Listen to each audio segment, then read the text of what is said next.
ओम अज्ञानतिमिरन्धस्य ज्ञानाञ्जनशलाकाय चक्षुरुन्मिलितं येन तस्मै श्रीगुरुवे नमः।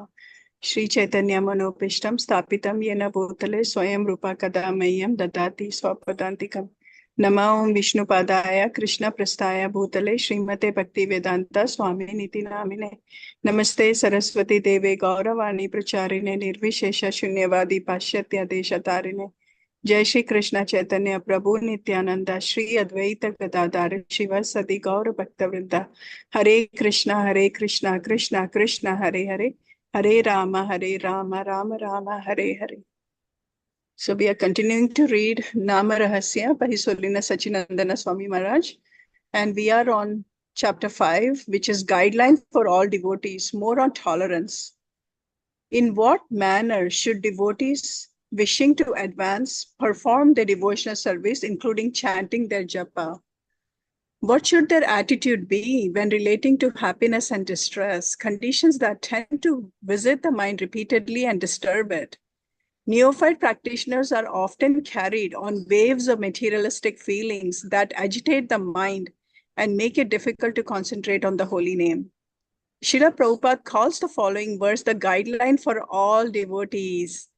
Tattenukampam susamekshamano bunjana evatmakritam vipakam hridvagvipurбher vidadam namaste jivete yo mukti pade sadabhak. My dear Lord, one who earnestly waits for you to bestow your causeless mercy upon him, all the while patiently suffering the reactions of his past misdeeds and offerings.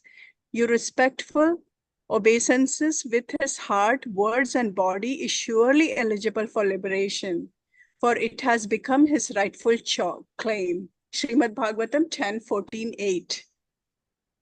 According to the general understanding of this verse, devotees should tolerate the disturbing reactions of their own misdeeds and remain fixed in devotion.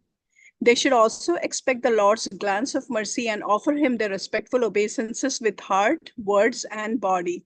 But Srila Vishwanath Chakravarti Thakur offers a deeper understanding. He says that both happiness and distress are the results of bhakti. Happiness comes when bhakti is performed correctly, and suffering arises when devotee commits aparadhas, offenses. However, both the sweet and the bitter results are simply Krishna's mercy.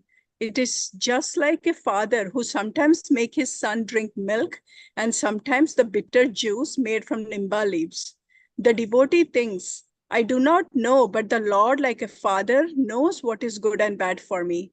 Sometimes he embraces and kisses me, and sometimes he slaps me.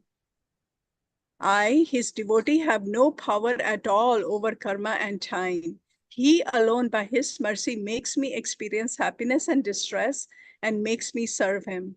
Such a devotee considers his situation in the same way King Prithu considered his when he said, Oh Lord, please bestow upon me whatever you think is best for me, like a father who doesn't wait for the son's demand, but who does everything for his son's benefit. Srimad Bhagavatam 4:20-31. In other words, the devotee should remain tolerant and steady in bhakti. Srila Vishwanath Chakravarti Thakur explains further. As remaining alive is the cause of a good son receiving his inheritance, the devotee staying alive in this world with steadiness on the path of bhakti is the cause of his receiving freedom from samsara and service to the Lord. From Vishwanath Chakravarti Thakur's commentary on Bhakti Rasamrita Sindhu 1-174. I'm just going to repeat that, Prabhu, if you don't mind.